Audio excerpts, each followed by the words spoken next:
at the end. So, and if you want to view on demand, this series will be all will be recorded and it will be reverted back via mail also. You can start. Okay, so I'll just Okay. start with an idea of a project. This is a campus we did in Vijayawada. It's called the School of Planning and Architecture in Vijayawada. It's for the Ministry of HRD. So this is a competition that we won maybe 6 years ago. I think in 2012, it was 2 years ago.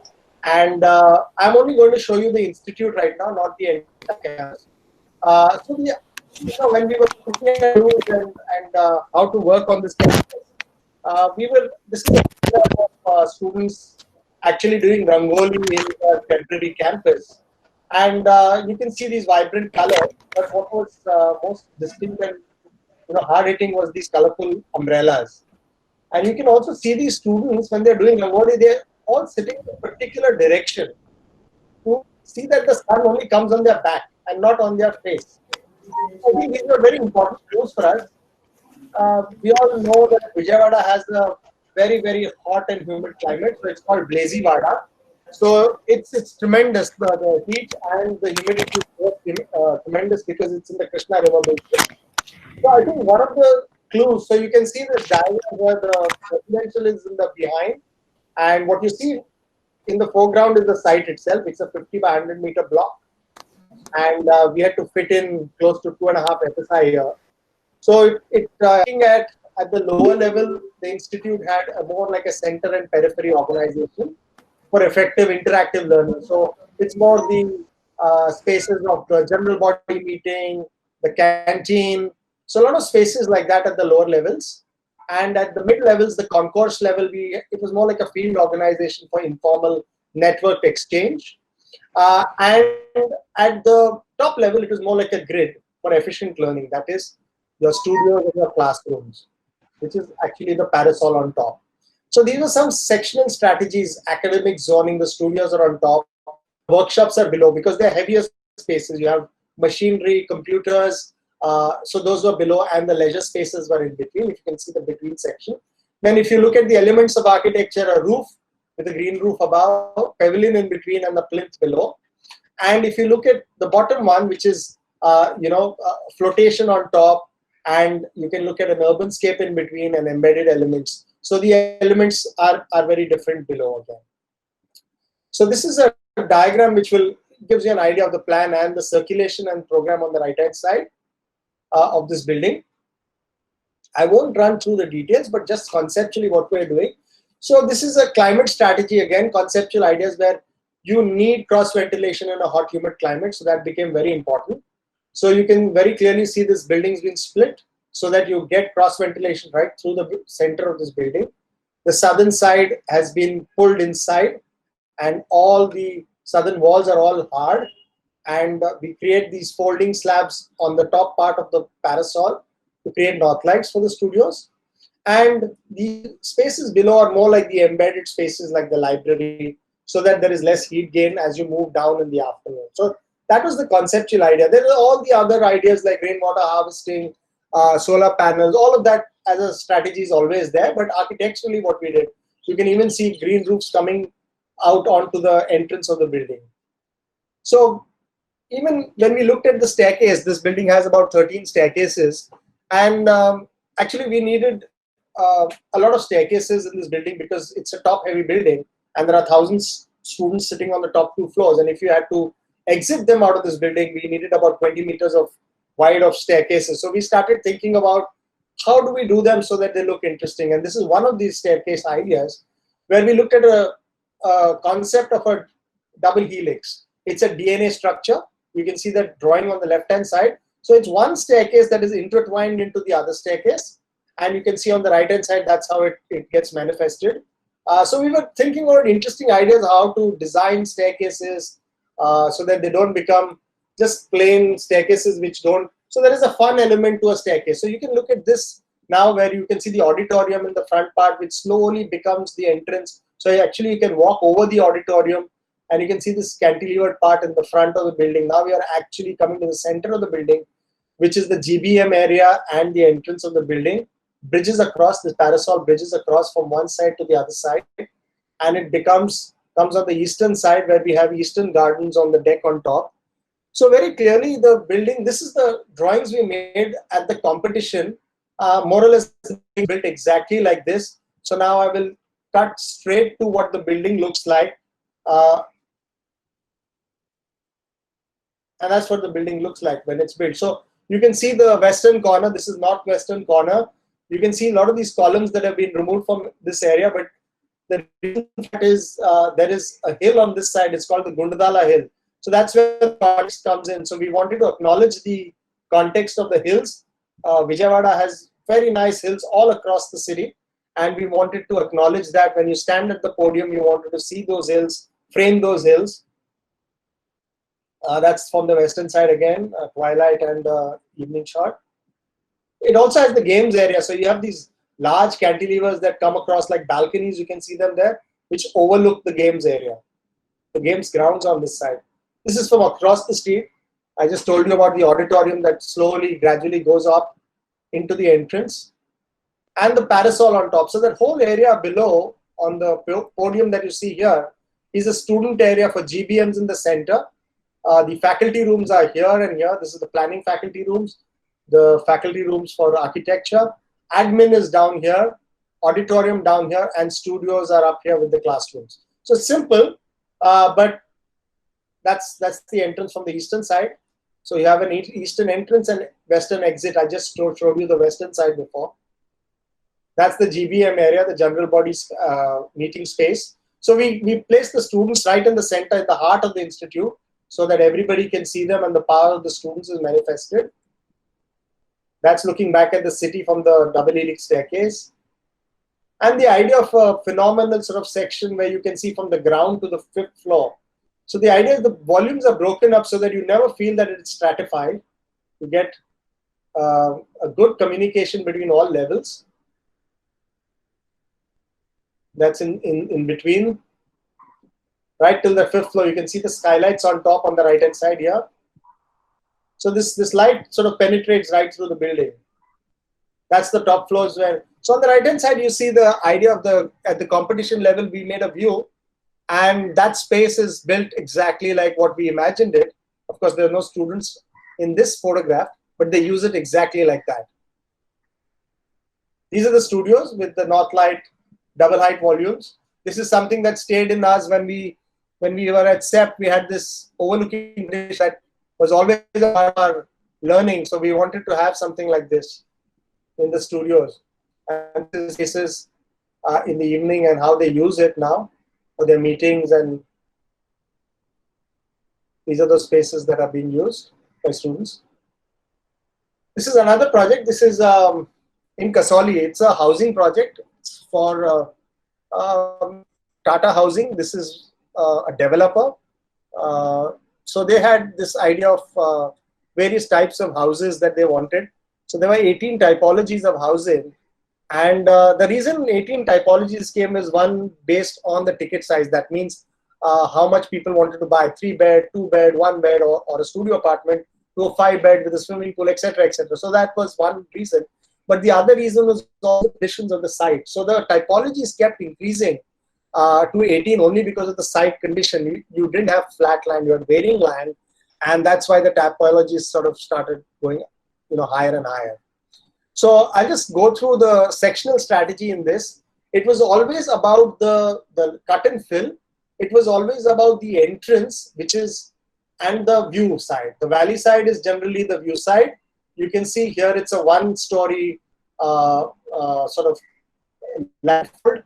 Here you'll see a 2-3-story or maybe 4-story landfold. So every condition was different, and that was our first idea. How do you minimize cut and fill on each housing type and address the idea of the views and address the idea of minimum impact on the site? So the roads, the building, and how the building sat on the ground. So that was the first exercise that we did. And once we got that right, our challenge became very easy, because then the design of the building was very, very sort of a reflection of the landscape itself. We got terraces and decks. This is a stilted building because very steep. We had to make stilts in that area. It was not just a cut and fill, whereas the other ones you can see are all cut and fill.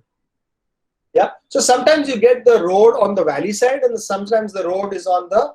So for example, the man standing down is the road coming in, and sometimes you get the road on the higher side, which is the views hillside.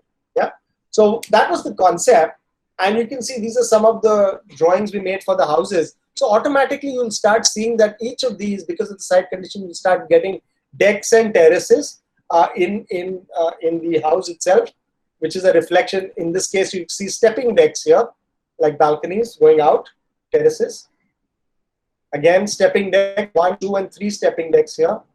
So this is the character of the site, which starts getting reflected in the house. I won't show all 18 typologies because there's just too many of them. And this is what the concept sort of panned out into. It panned out into something that was, very, very sort of suited to the environment there. We were looking at wood above because that's the trees that grow there, the wood kind of reflection of the trees that grow in that area. This is in Himachal. So, and the stucco in the mid sections of the building and the stone at the lower section of the building, because there's a lot of stone in the land there, but the trees that grow out. So there's a reflection of the stone from the ground as well as the trees that grow. So we use the same wood that you get in that region on the top part of the building. So it's the idea is that you can create this whole hill community, and at points you won't know which house is ending and which house is starting because there are no compound walls. So the whole idea of urbanism, which is contiguous, you will not know which house has started and which house has ended. So that was very important to us because we didn't want this community to get fragmented, that I have a bigger house than yours. And that fragmentation was very important that we don't have. We convinced the developer that we should not have that identified fragmentation. These are the studio apartments on the left, overlooking the valley. This is the Gabion walls that you see in the landscape because huge amount of retention needed. We're using Gabions and not retaining walls all the time. Some material textures, how they come together with the landscape, what grows there naturally. This is the clubhouse. It's a heated pool. It's very cold there. It snows also in these areas, overlooking the valleys. And this is a water body between two of the houses. So that's it. And this is one interior. I mean, the idea on this interior, it was a bar. Somebody came to us and he had very little money. So he said, I don't have much money for this project, but how do we do this? He wanted a digital wall. So we said, let's see what we can do. And we came up with these ideas. Why don't we use all the bottles that they use? That's in Bombay, they drink a lot of beer, I guess you all know. And we use those bottles to create the space. And we said that why don't we use flooring that is wasted at the, at Bharat Tiles. There are a lot of wasted quantities of orders and Douglas. So we said we'll order a little more, but get all their wasted quantities from earlier orders. And we created patterns. So you can see a digital wall here that's created out of beer bottles. This is all out of wasted tile material they had. We had to order a little more of the same. But we saved a lot of money because that order, we got the tiles at 50% of the cost then. So the idea was recycle actually. So if somebody wanted to save money, we said that why don't we just recycle whatever we have, including his beer bottles. That's the digital wall. I mean, it's a beer bottle wall actually. It looks like a digital wall. It's just backlit. And that's it. The next person can take over. We can have questions later. Thank you, sir. Thank you so much for your presentation, sir. So I'll just stop sharing now. That's a challenge, right? Yeah, yes, sir, yes. Done that.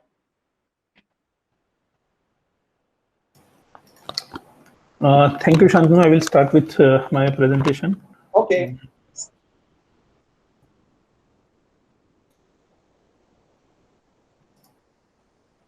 Is it visible? No, sir. No, sir. Okay. Just a second.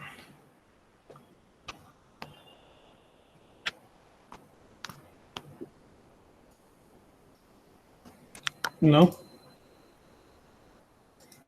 No, sir. Is a but yes. So I will start with what should be the approach, like feasibility and concept development, or concept development and feasibility. Like whether you will be able to build that project, you need to think that first, and then there will be a concept, or you will have an idea of a project, then you will check whether that is feasible to build or not. Both the approaches are right, but there are some issues with both of them. So we will discuss that later. But my presentation will be in 5 parts. First will be exploration in terms of site. Second, in my presentation, I will not go through the entire projects. It will be based on the elements and interiors, and how the approach will be for that particular project, for that particular project. How feasibility, you need to address issues related to feasibility, you need to address at site level, at build form level, building element level, interior elements, and partition level. So it will be more of elements based rather than a project based. So first project was it was a competition that we had participated. It was for a hostel building, and that was a site, and they need to build a hostel for boys and girls from standard 5th or 6th onward till graduation. So now within the same plot, you need to build a 2 hostel. Again, you need to maintain the privacy aspect and all that. So there was an introduction of a 3rd block in between, which will act as a barrier between 2 blocks. One could be the boys hostel, one could be the girls hostel. We have selected the longest diagonal, and this green space was an open space for both the hostels. So it was visually, it would be something like this. For the same project, we have a second approach. Instead of having in here, there are a lot of voids in between, and this is doubly loaded building, versus here we have again further explore the diagonal in terms of curve, which will have a more of closed or enclosed kind of a space with this building in between. So it will this green area will be more of a private space with reference to this wing, and this will be singly loaded building, where you will have a corridor on one side and rooms on another side. So it will have better ventilation. This was a small plot where we need to accommodate 1,000 boys, 1,000 girls, and around 500 to 600 NRIs. So that's why there was no much option left and to go for high-rise building. So these were some of the visuals. So that was a site level. Now, how the feasibility part needs to be addressed at form level. This is one of the building that we have recently completed. This is the site location where my cursor is. It is located in between, exactly at the junction at the turning of a road. So if you are traveling either on this road or on this road, this will be this building will be in your eyesight, or it will be at the you will feel like that building is just in front of your road. And this was in industrial area. So as one of the concept, we had tried to explore the sort of a container kind of a thing which were stacked on each other. So this was just initial ideas discussed with the client. Then this is what further developed. The problem with this thing is these cantilevers are almost impossible to build. Again, even if we have a column, it will have an overlap of 9 inch or 230 mm or maybe 300 mm. What we want is a clean cubes comes out of that surface, versus it will have an overlap of this space, which will not give what we have intended to. That's why we have switched to the steel structure, and instead of having RCC beam, we have used 2 I section placed side by side like this, and those will act as a structural. So this was a structure, and this is how that building looks like. The reason why I'm showing this building is because this was initially it was something like this. Even if you see this sketch, it looks like it might not be the possible to build with so much cantilever and such long projections, but it was possible because of the use of the material. The second building is like we had built a factory building for NSSPL, and they want a small canteen for their staff people, but they want very quick building to be built and very cost effective. And these buildings they are going to use for 15 to 20 minutes for lunch break only. So what we did is, instead of having a foundation and beams, columns and walls, why can't we have just a vault of pre-coated sheets, like a Proflex kind of a thing. So it starts like this. At least you can use, except this corners, you can use entire space. And these are the few sketches that we did initially. So these two sides will have services, and in between space will be will act as a canteen building. So these are some of the photographs. This is from inside the building. This is how it looks like in the actual.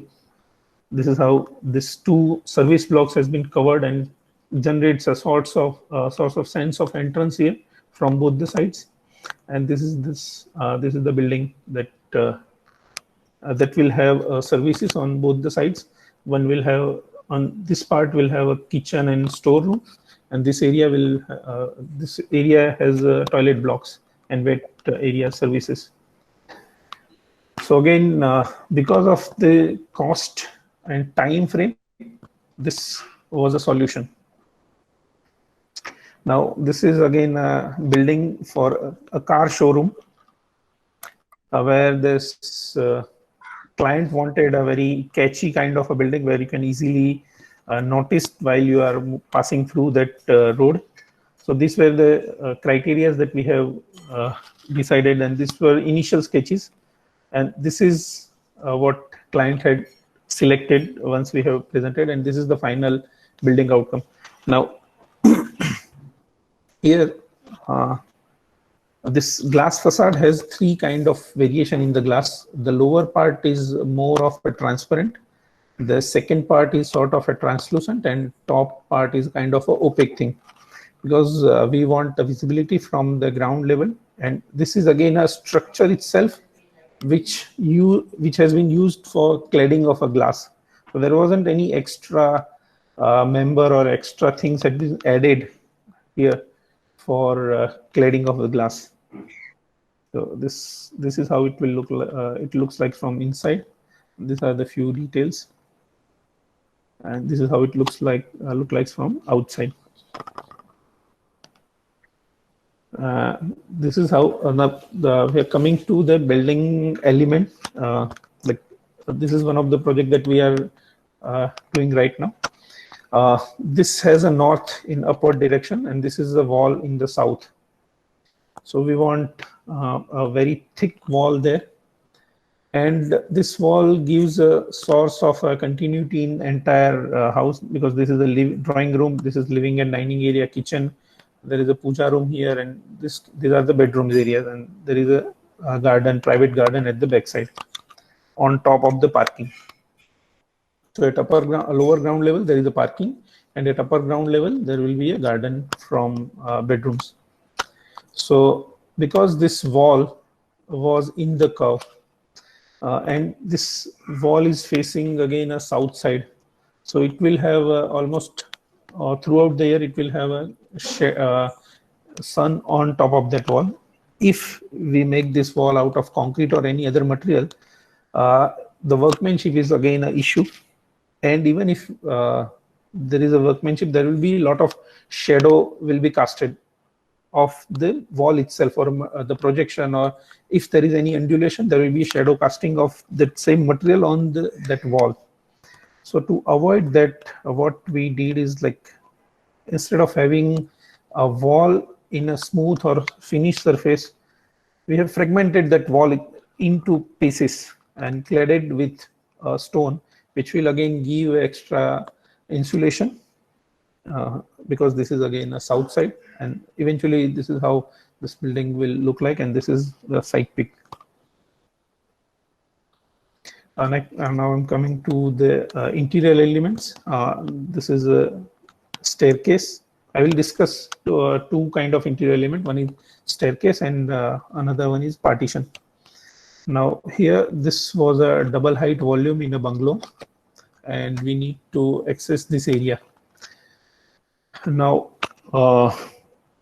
and this, the idea was to design a stair in such a way that it looks like a sculpture instead of having a typical kind of a stair. So this entire staircase is projected out from this walls. There is a wall available on 3 sides.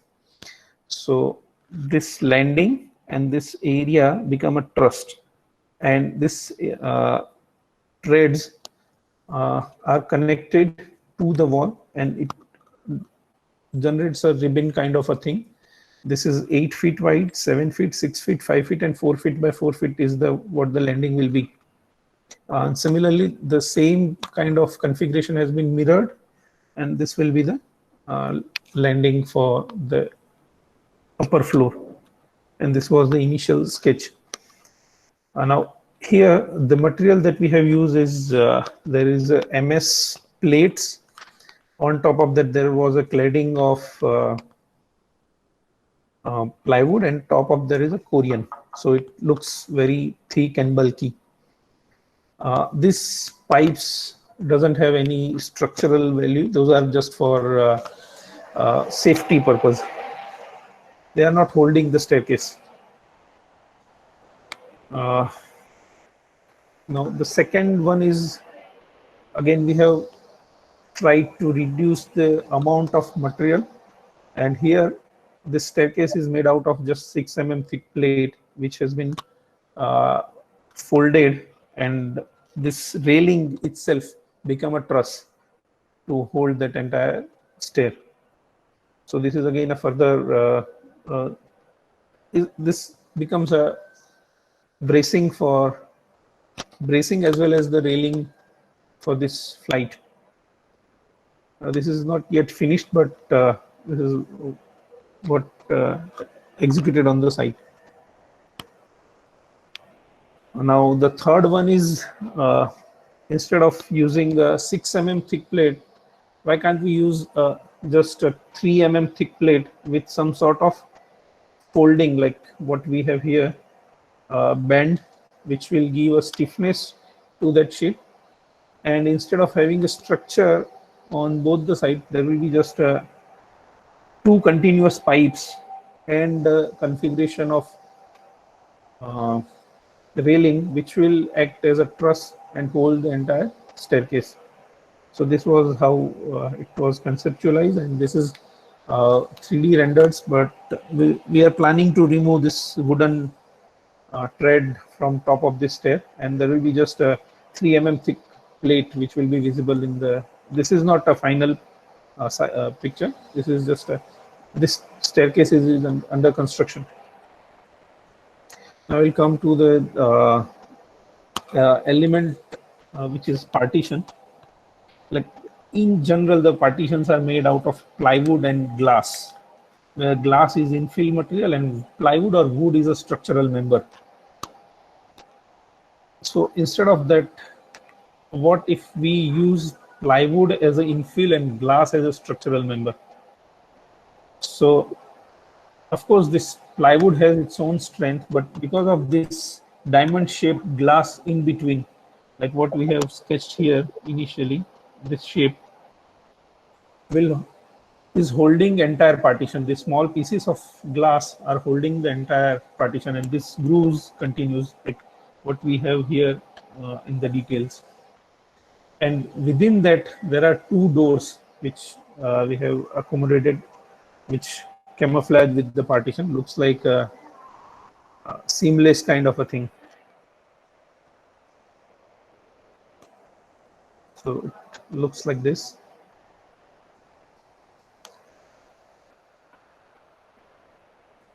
Then we'll come to the partition of our office.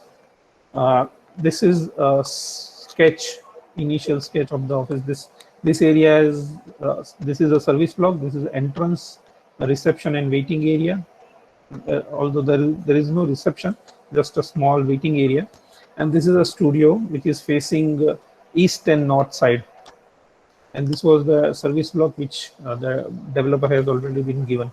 And this is a meeting room.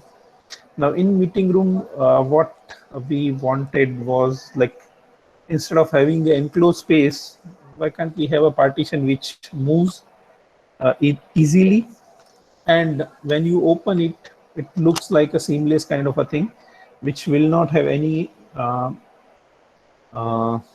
crack at the floor level. So this is a configuration that we have worked out, and this is how we can slide the partition. And these are some of the pick of the studios. Like, this is a conference room which has again 8 feet cantilevered conference table which is like just like 4 mm thick, as you can see here. This is a pic from outside the conference room, and this is how the conference room will be, and this is how we have detailed out the things. And these are a few more pics. That's it from my side. Vasav sir.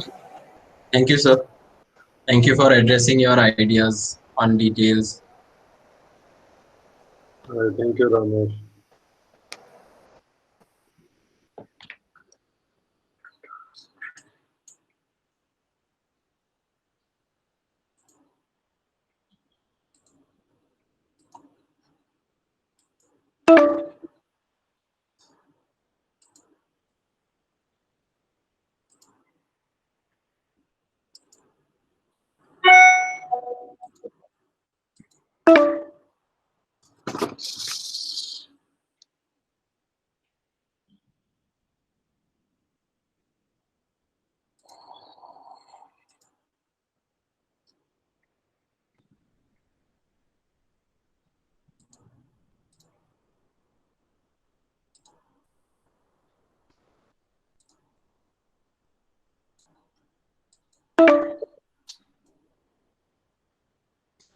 Give me 1 sec.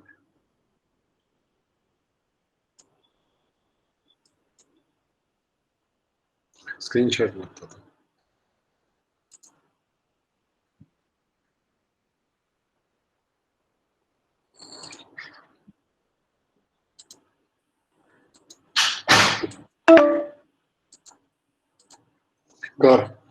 कर बंद છે.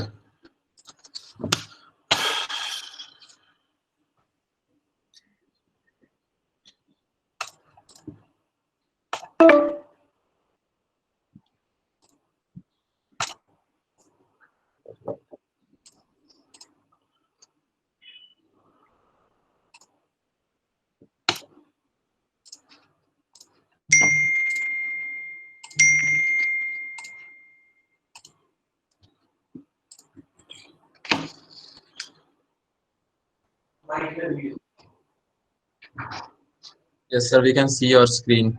You can see your screen. Good. And so today we are going to talk about the concepts basically, and I'll be presenting a couple of projects of mine. See, I believe that usually, because I also read the questions, Siddharth, you sent us yesterday, that how the concepts are derived. Somebody has asked that also. Concept, where does the concept come from? And most of the students, they always think of this, that kahan se laaye concept? Where do we get a concept? How do we get that? How do we conceive a concept? You know. So there are a couple of ways as far as I believe. One of them is the site offers you a concept, and second is the design brief offers you a concept. Now, the one where the site offers you the concept, that is this veterinary hospital, which is beyond Jamnagar. done for Anant Ambani. And there, because it is close to Jamnagar, and Jamnagar is a port, basically. It has a naval port, it has this commercial port and all. So the concept came that it should be something like a port, something like from port it comes to the ship. Then it can be a ship kind of a thing. Now, how do we get that ship? Do we really copy this ship from here to here, or how do we do it? So this was some massing first we worked upon, and then the massing came, and it kind of set like a ship. So this is the plan of it, from where here the entry is, and here the requirement was such that a small dog should be operated upon, and at the same time even an elephant should be operated upon. So at places the spans were too large a span. So what do we do when the spans are too large? So the skylights have been used quite extensively here, because these are the areas where also the lights go off. The electric power is, quite often it just goes off. So we have to think of a natural ventilation and a natural source of light both. So which was conceived from the roof, that the hot air and the goes from the skylight, and at the same time the fresh air comes in from the windows as we do it. There was a green patch which was left, which works as a divider between the caretaker's house and the hospital. This is how the sections were also worked upon, and where we can see that the light comes in and things like that. And let's see one side.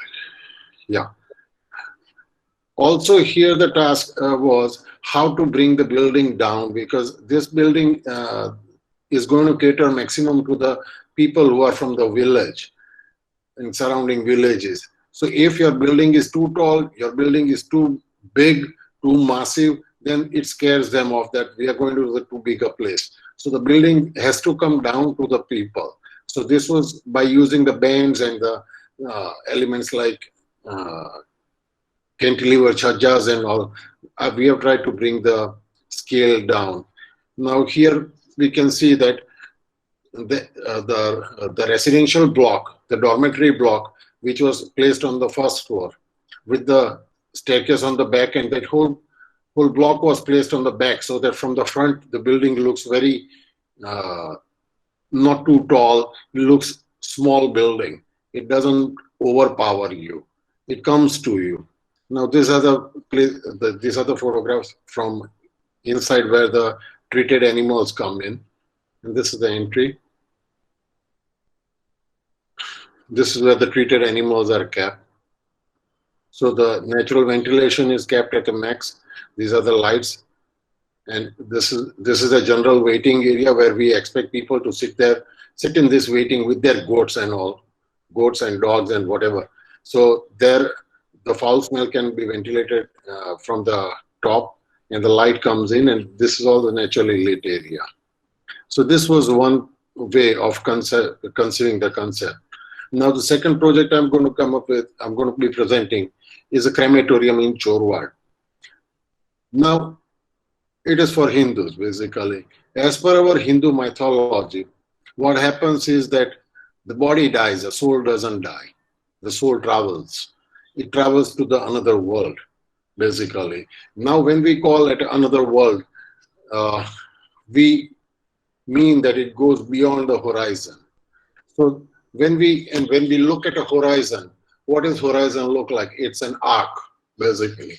What a huge arc it appears as. So here the entry is there, and this is in Chorwad, which is again a coastal region. Beyond this, there is a bay. So this retaining wall was built in a curvilinear form for two reasons. One,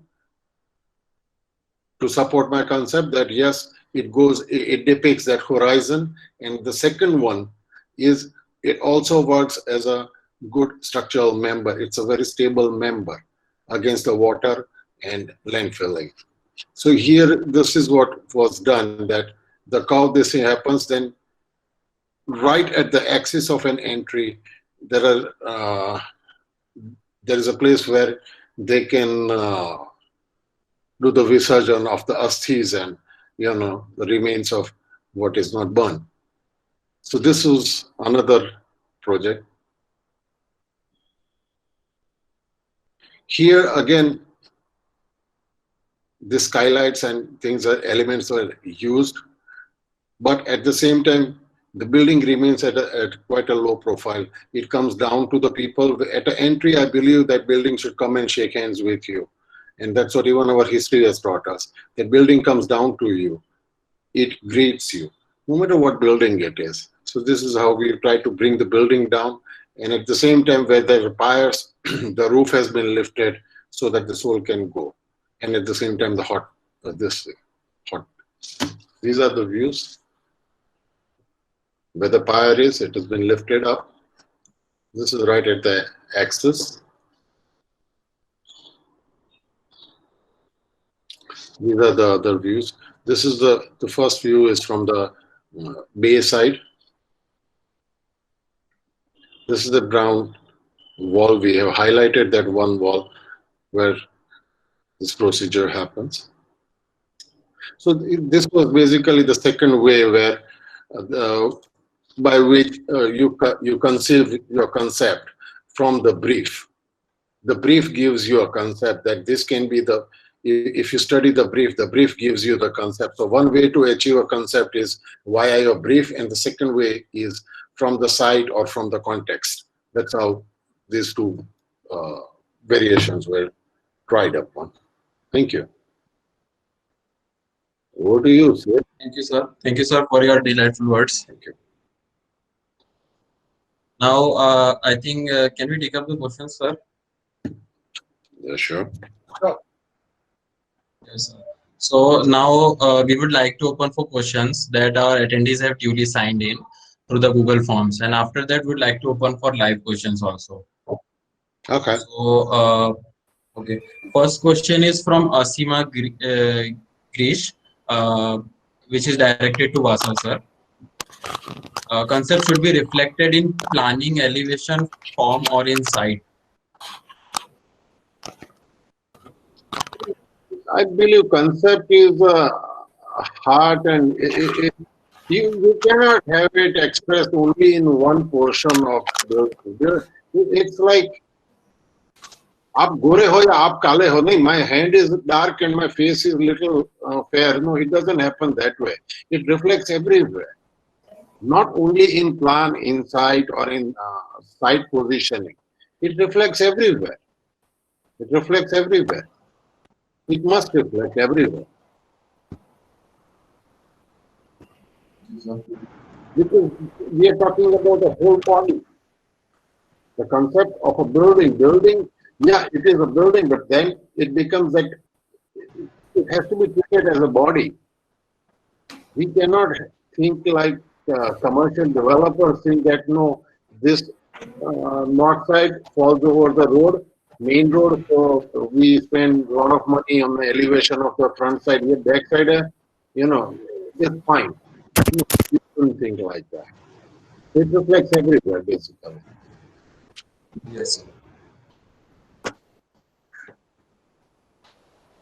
Okay, Shima, you got your answer. I hope so. So next question is from architect Khush Parekh, which is directed to Shantanu, sir. Feasibility and concept in today's time is majorly based on economics, speed of project to be implemented, programmatic requirements, and again majorly on earnings of developers. So amidst all this, we have forgotten our environment. So talking along all the above points, how can we also consider environmental perspective for this? Yeah. Okay. So can you hear me? Yes, sir. Push, I think you asked a lot of things, but try to answer them one by one. Economics has been a part of all generations. I mean, it's important to understand economics, but I'll tell you, our generation, maybe yours is more privileged than our parents' generation. After liberalization, we have seen our economy grow, and we all understand that today we have much better budgets. So I think we shouldn't complain about the budgets we have. We as a nation today are building a better budgets. Innovation, we can see all of that. Yes, the next answer about speed. Yes, that is a concern. Have, our projects are being pushed to accelerate and hit targets which were unprecedented. But technology is on our side. We have software now. We have all sorts of techniques of managing projects that are on our side. We know how to sort of organize ourselves. So that's something that we have to learn how to address speed, multitask and do these things. That I do agree has changed a lot from our predecessors or our parents. Now coming to profits, profits, developers are still a very, very new phenomenon. I would say they've been around, but they're always looking towards achieving profits because that's their survival. But not all projects are sort of generated out of developers. Right? There is the city, the state, the center. There are projects, people who are in not-for-profit. Maybe some of Asam's work that I saw maybe is as a charity work. It's not generated out of profits only. A cremation ground, a school, a college, a hospital that Ramesh has shown. So sometimes there are projects that are not only for profit. So yes, there will be some. I mean, I showed you a developer project. Obviously, that was meant for a profit. Developers don't do housing projects not for profit. So there you become a negotiator. It's very important that you try and educate, maybe negotiate with the developer to say that, well, we should have a profit. What is that profit? Let's understand it. One is the profit that you can see, which is visible to you. The other is the hidden profit. That means if I, as a developer, give you quality products, I'm sure it's not the numbers on that balance sheet, but effectively your company will always, you'll have a happy customer and they'll come back to you. So I think these are the ways you negotiate with, for example, I just showed you a project about in Kasoli. The wood on top, when it went to procurement, they said that wood looking tile. Okay. They said it is so much cheaper. I said this, not one villa will sell. I just said it, not one villa will sell. And immediately the CEO said, nothing doing, give him his book. So, you need to put your foot down sometimes, you need to negotiate sometimes. So you may have sold it to the boardroom, but then there will be one procurement, so the cost come karne ke liye, we can have wood looking at exactly the same it will look in you. And he will try to convince the rest of the teams that yes, it will look exactly the same. But somewhere as an architect, you know the difference between wood and wood looking tiles, right? So you need to negotiate this all the time to see that you get what you, as a vision, had signed off with the client. Sometimes the client is not only one person; it's so many people in there. So I think there is a negotiative role, and I think you also asked about environment. Now that's a very large topic. I will just put it very simply. We need a top-down approach and a bottom-up approach. That means bottom-up, we all know what we do at home, what we do as architects, and of course the top-down is very much the government has to be sort of. I mean, all our government projects we have Griha ratings, right? So the project I showed you, one project I showed you just now has the Griha rating. So government is taking initiative. We should take initiative. Our education schooling system needs to teach us this as these are the etiquettes of how we build now. It's a responsibility. So I think at large, it's everybody's responsibility. It's not one person or the other. So I'm almost called multi-dimensional approach. I think that I'll leave it at that. I hope I've answered your questions, Kush.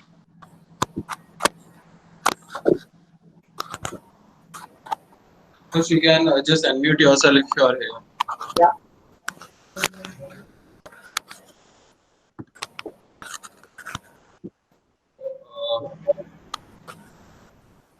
Next question.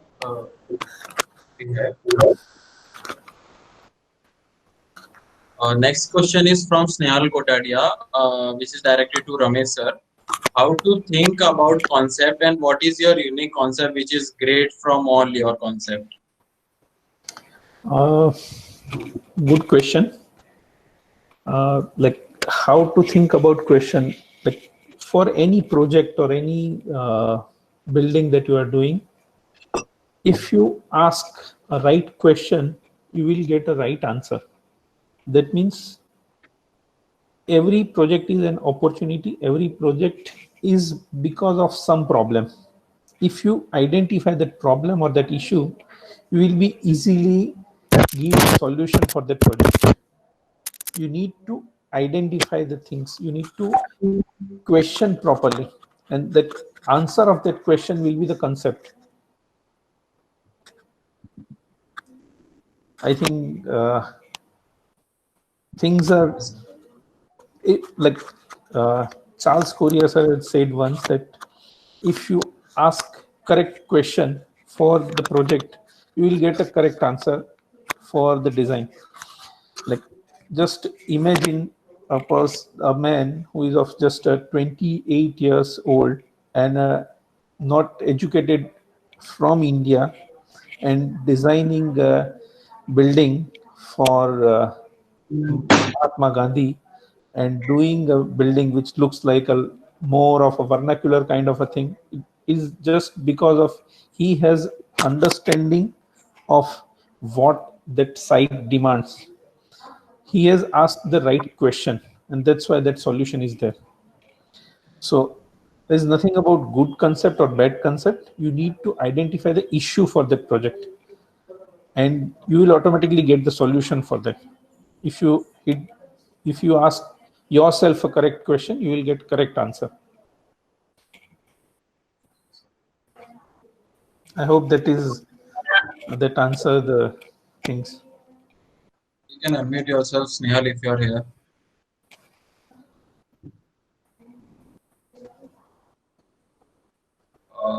So next question is from Jashoda Bansali, which is directed to Vasav sir. While doing a project, big or small, what is the stage when a concept gets final, and are there any ways in terms of structure to preserve green environment along with small spaces development in metro cities? See, concept is one thing I don't think gets changed too much. Once the design is frozen, I don't know. I guess at a design stage it gets final, or maybe before design the concept is there in place, because then only we can work upon that. This is the concept I want to work upon.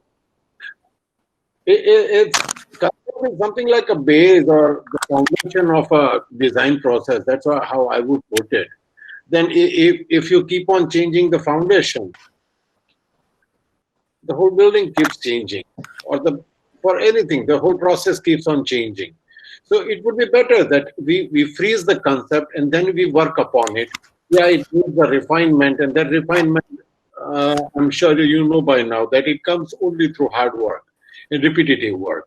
As a student, many times, because all of us go and teach also, so we see that ek bar ho gaya, we find it final.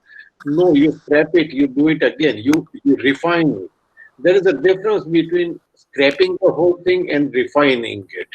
I think what needs to be done upon is a refinement instead of redoing it or scrapping it.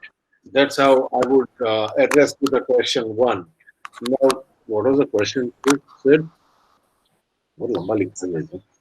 Are there any ways in terms of structure to preserve green environment along small spaces development? Yeah, of course. It should be. There are many ways. I've recently at somebody's house, somebody got trees, about 100+ years old trees. From Hyderabad, somebody got it transported to Ahmedabad, and now those trees have been planted at the second level terrace. But yes, of course, those structural conditioning was done at a foundation level of the design. So yes, it can be done in many ways. You can have a garden in the terrace. You can have vertical gardens now are there. There are so many different ways to address to it. Have small spaces, but yes, to make it more green. Yes, there are ways, but I think structurally it should be addressed beforehand. Then yes, it is highly possible to do it. Do I answer your question, Jez? I know. Yes, Next question. I've answered. I hope I've answered. Thank you. Yes, sir. So next question is from architect Mohika Acharya. So this question is with respect to the projects taken up by new practices. So what is the and it is this question is directed to Shantanu sir. So there are three questions in together. So what is the current trend in professional practice? A focus on feasible projects or a focus on imaginative, ambitious project that can be realized? And either in case, why do you feel it has become the predominant trend? What factors do you think affect the same? And also the last one, the given this scenario, what is the scope and the path ahead for an upcoming practice? Okay, so this is also, can you hear me? Hello, can you hear me? Yes, sir. Yes, sir. Yes, sir. I think this idea of feasibility, when a project comes to anyone, the idea is feasibility is one part, but when a brief comes to you, you can take a very challenging brief, or let's say a brief which has a great vision, and convert it into something that is very mundane, as a designer. But at the same time, you can take a very mundane brief that a client gives you, and you can do something very innovative about it.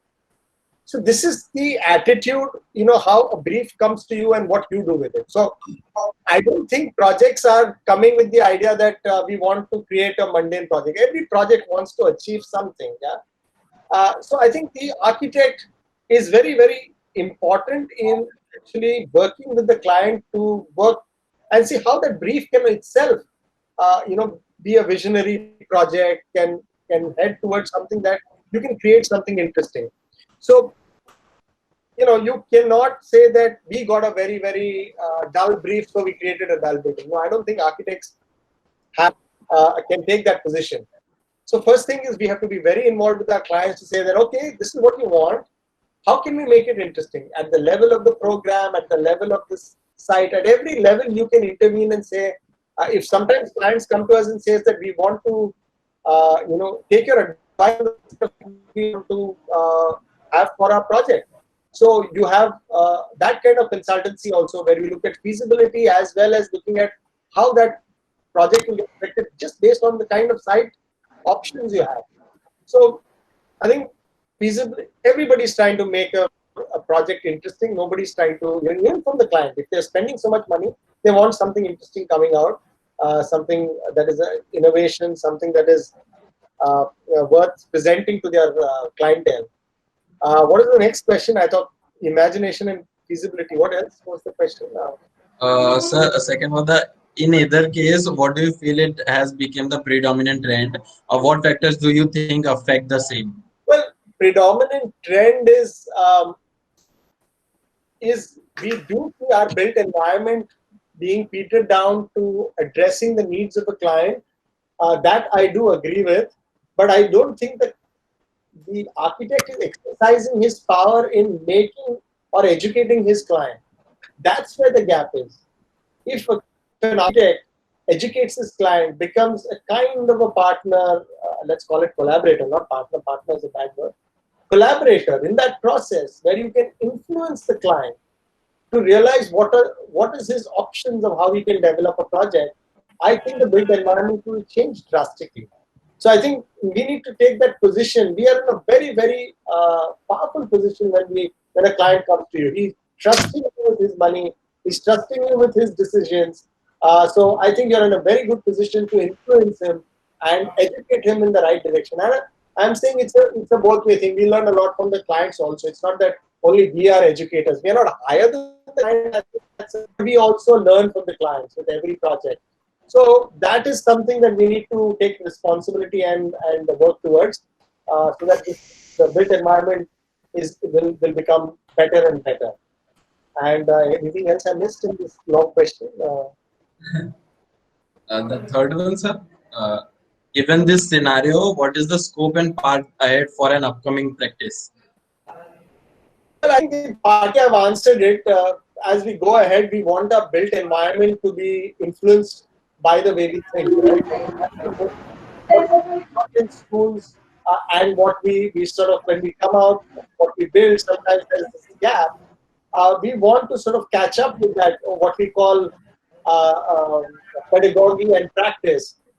This gap has to be bridged by coming up with best practices that we've learned about, or the newer best practices that are coming up, and how our built environment can be influenced by these best practices. So this gap has to be narrowed down so that we see better environment. Yeah. Yes, sir. Yeah, thank you, sir.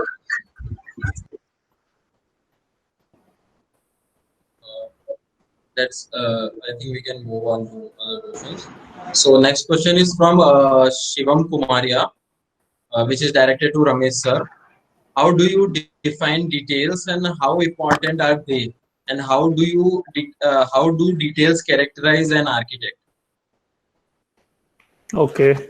Like if you design something, I will explain it through one of my project. I will share my screen.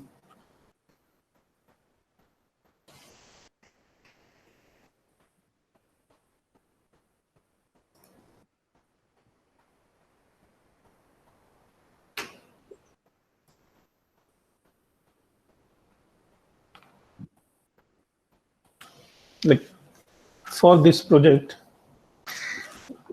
this were the sketches, initial diagrams, and here, as you can see, like this is one option where you have two plywood placed like this and glass projects out, versus this is a detail where you have plywood like this and glass in between and a beading which holds this two plywood together with help of a glass.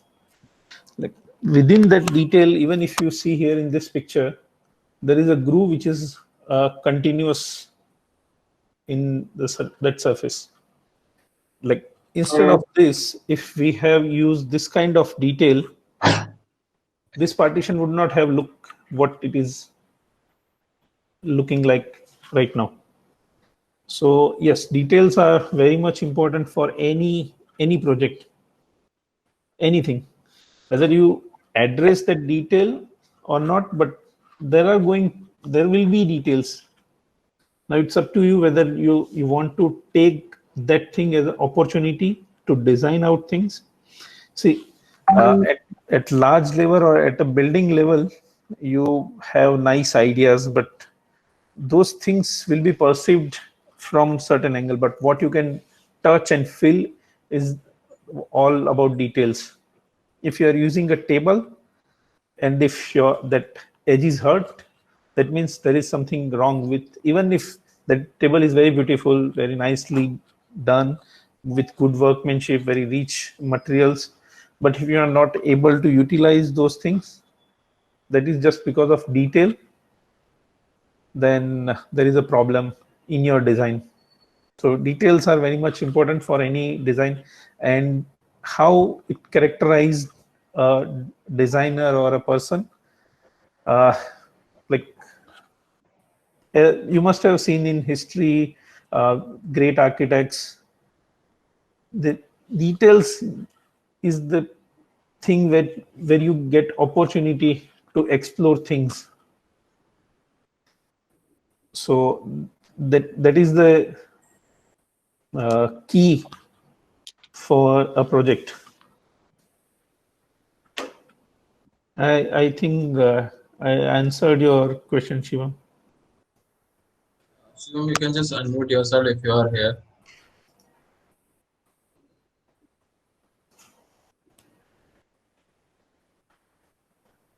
Yeah, I got the answer. I got the answer. Thank you so much, sir. Okay. Now, anybody from audience would like to ask question, the panelist, you can unmute yourself.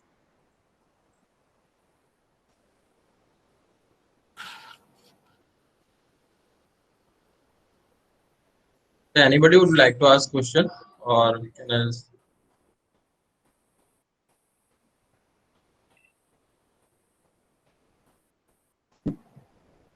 I think, sir, we have few more questions left, so we can just cover up and just wind up this session. Okay. So, so at last, we have question from Milani Gajar, from which is directed to Vasav sir, and one to Ramesh sir, and third one is for Shantanu sir, for the last one. So I will ask first question, which is directed to Vasav sir.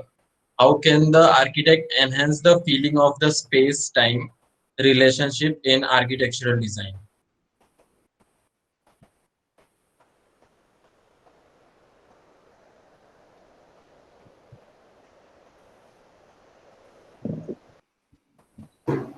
We cannot have chatting. It's like, I suppose what she wants to know is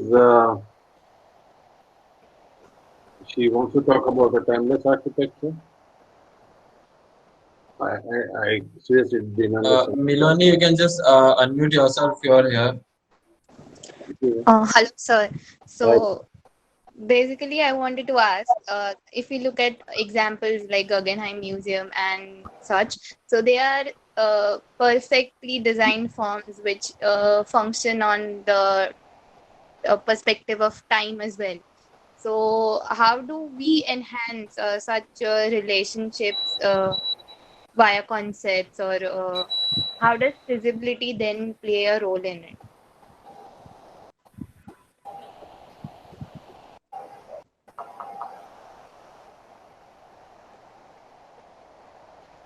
Like, even if I talk about just Guggenheim Museum, there also the, because of the function, the form is there. The type of function, the form is being taken, because I guess Guggenheim Museum, what they wanted was uninterrupted wall surface. So it's just a continuous, and circle is the most continuous surface. So that's how the Guggenheim Museum concept was derived. Now, to come up with a timeless kind of a music, I think your concept should be strong, and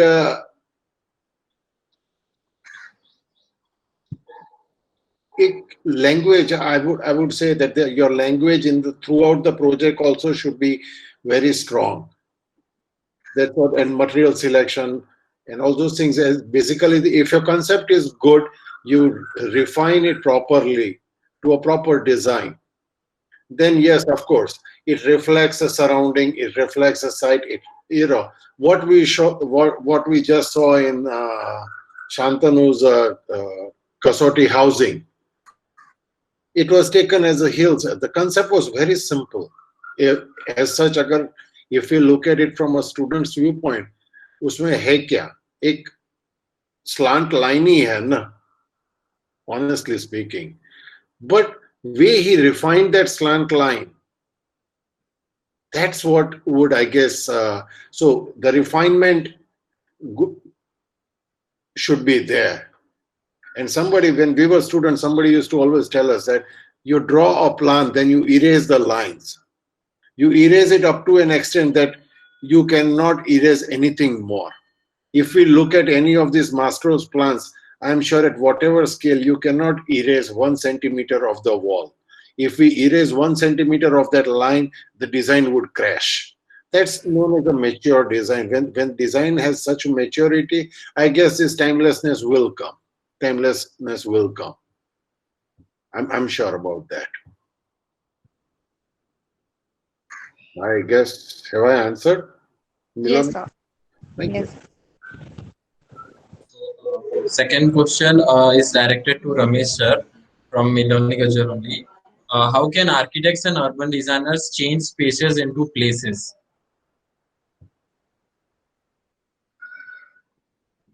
Ramesh, one mute. Milani, for that you need to define space and place. What is your understanding about space and what is your understanding about place? Can you just give an example?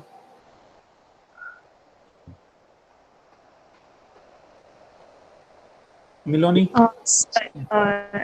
Sir, when we talk about places, we Just say that give one example of the place that you consider that is as a place, and one example that you consider that as a space.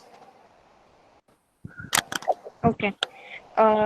So sir, if we consider a place like waterfall, then it has so many things in its surrounding as well, which makes it a place. And if we talk about space, I understand that it is it may be covered, semi-covered or whatsoever, but it's the things inside it that makes it a space. So you have given the example of waterfall, right? Yes. For place. Now, what is the difference between place or any semi-covered or open kind of a space versus a waterfall? The key aspect is experience. And as a designer, you need to address that thing. That what kind of experience you want for your user. And if you address that thing, I think you can easily convert any space to place. That is what I think. Okay. So, the last and the final question, session ending question, which is directed to Shantanu sir. In order to study architecture city relationship, what are the important topics you nominate? Okay, so this is more from I think we, as we do exercises in studios, one of my favorite exercises is psychogeographic mapping, and what this simply means, it's a big word, is walking the city and trying to build relationship by engaging with the city. So it's literally like you pick parts of the city that you want to understand, venture out into the city, build relationships with the city, have a cup of tea, you build relationship with the corner tea stall, you go and spend time at a newspaper stall, you build relationships. So you start engaging with the city and you come back and you build a map. Now this map may have nothing to do with the map that you know or you get from Google, but this is your own map. So this becomes a construct of the city that you have perceived, which is your construct of the city. So this is more important for a designer than the map you get from Google. That's a definitive map.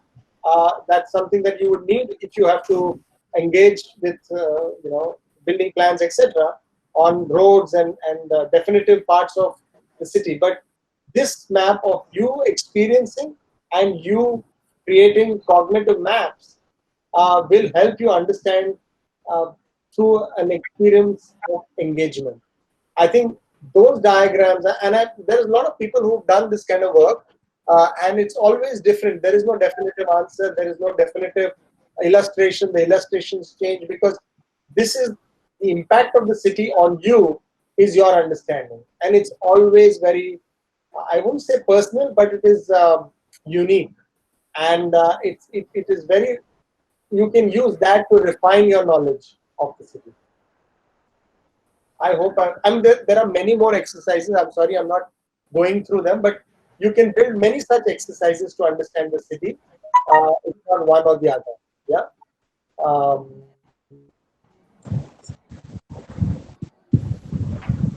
Thank you, sir. There is another exercise, if I can tell you, it's about understanding the city through actors and agencies. That means there are people you engage with, but those people are actually governed by other agencies. Like if you went to a bookstore, let's say, but that bookstore, the person running the bookstore is not the person who takes all the decisions on how the bookstore works, because there is some other owner or some other, it's a chain of bookstores, let's say. So the impact of a person is one thing, but there is other impacts. So there are institutional impacts. So actors and agencies, how you start understanding relationships of the human being in the city, and its influences on the city. Sometimes there are influences of political parties. Sometimes there are influences of ALMs. That means what we call societies that form, peoples that form locality management circles that influence the street. So these influences also you can understand by engaging with people. That means actors and the agencies that govern them. So there are several such exercises that you can do to start understanding the city, because that's not visible to you. It's something that you have to unfold, and it's literally like being I would say a researcher or something like to understand these complex constructs of the city, and make your own diagrams and maps and yeah. Yes, sir. I'm sure, Milan, you have got your answer. Yes, thank you. So, thank you, sir. With this, I would like to extend my thanks to everyone present here, and especially our speakers. Your talk was particularly appropriate at this time when we are considering new initiatives for expanding growth. We know how busy you are, so we are very grateful that you would take the time to prepare and spend an evening with us. Thank you, everyone. We hope you will be able to join us again. Await another drop of a message for the same. Stay tuned. This is your host, Siddharth. Thank you, sir. Thank you, Siddharth. Thank you, sir. Thank you. Thank you, Vasa, Siddharth. thank you, Thank you, sir. Ramesh. Thank Thank you. you. Thank you, Shantanu. Thank you. Bye. Bye. Good night. Good.